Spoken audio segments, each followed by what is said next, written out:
Everybody ready? Yeah?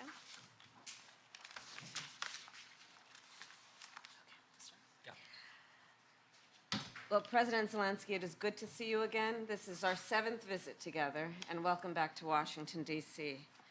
As I have made clear on our 6 previous meetings and throughout Putin's brutal aggression and war against Ukraine, my support for the people of Ukraine is unwavering.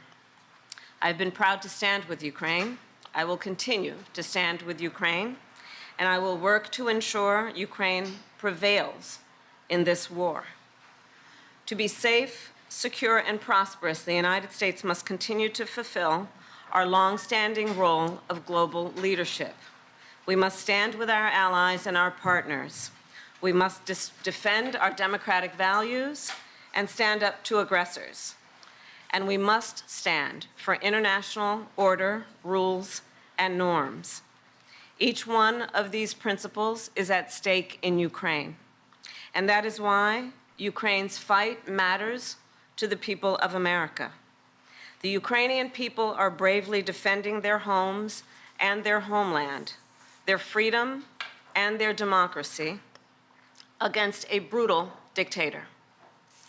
And the American people know well the meaning of freedom, of independence, and the importance of rule of law. These ideals are central to who we are as Americans. And some of the most important moments in our history have come when we stood up to aggressors like Putin, just as we must today.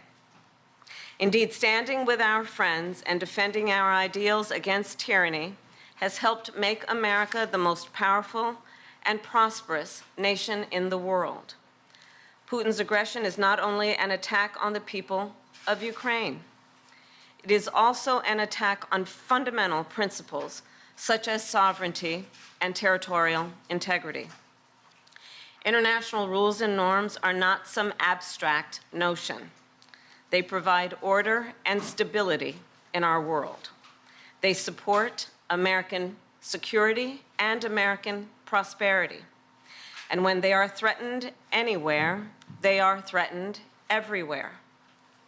History has shown us if we allow aggressors like Putin to take land with impunity, they keep going. And Putin could set his sights on Poland, the Baltic states, and other NATO allies. We also know that other would-be aggressors around the world are watching to see what happens in Ukraine. If Putin is allowed to win, they will become emboldened. And history reminds us, and history is so clear in reminding us, the United States cannot and should not isolate ourselves from the rest of the world. Isolation is not insulation.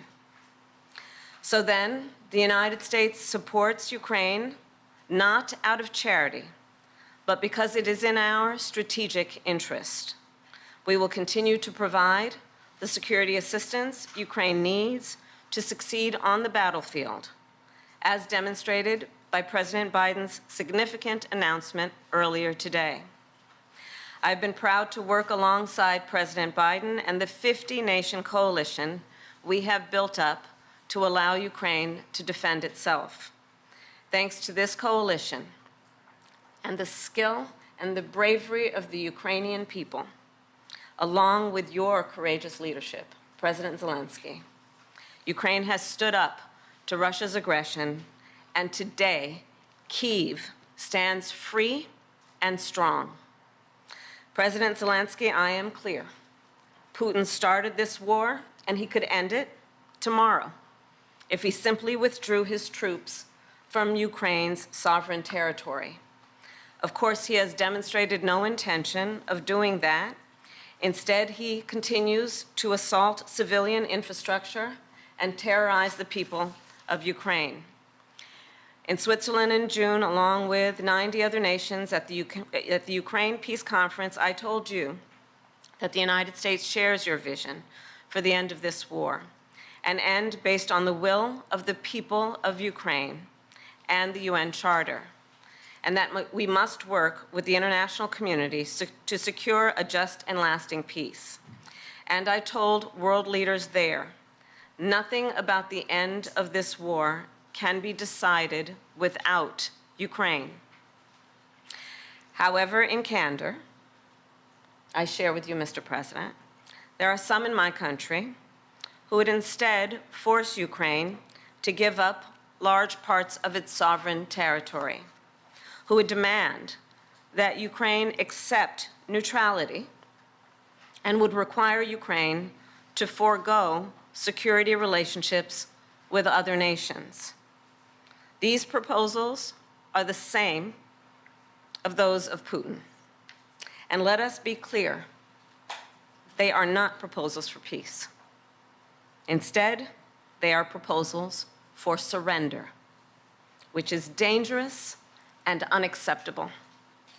So, President Zelenskyy, I look forward to our discussion today, and I will continue to work with you to ensure Ukraine prevails in this conflict and remains a free, democratic, and independent nation. Welcome back again. Thank you so much. Madam Vice President, thanks for the invitation. Happy to see you. Dear journalists, I want to especially thank you for your participation in the Peace Summit.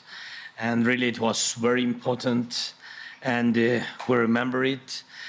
The format was successful. We are preparing the second one, and now we have to end this war. We need a just peace, and we must protect our people, Ukrainian families, Ukrainian children, and everyone from Putin's civil. And we are grateful to America for supporting Ukraine all along.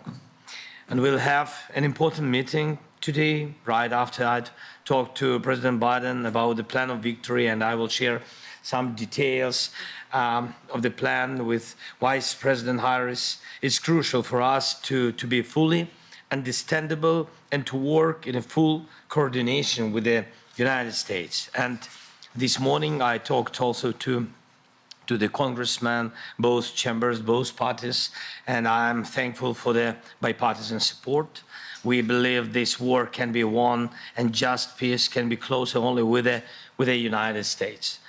Madam Vice President, this is our, you said, seventh meeting? Seventh, and not last. And the third meeting, as far as I remember, the third meeting this year. Yes. Thank you, and I want to inform you about the latest developments on the battlefield, of course, and about Ukraine's actions in the Kursk region, on what has been achieved and the ambitions ahead. Today we have a new strong support package, as you said, and we have common view on the things that need to be done. We have to keep pressure on Russia to stop the war and to make truly lasting and just peace.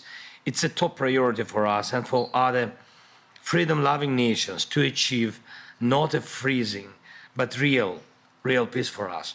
So we need to keep sanctions against Russia strong, and we need to use the proceeds from immobilized Russian assets to protect Ukraine, our people, our cities, our front line from Russian evil. And of course, we must work hard to bring all Russian war criminals to justice. And one more thing, I want to inform Madam Vice President about the latest Russian missile and Shahid's attacks against Ukrainian energy infrastructure. We need to urgently strengthen Ukraine's air defense to save thousands of lives and reduce Russian terror to zero. It's achievable. Thank you again. Thanks, America. Thanks to you, Madam Vice President. Slava Ukraini. President Zelenskyy. Here, we're going to go ahead. Thank you, sir. Can you comment on Eric Adams, Vice President? Thank you very much.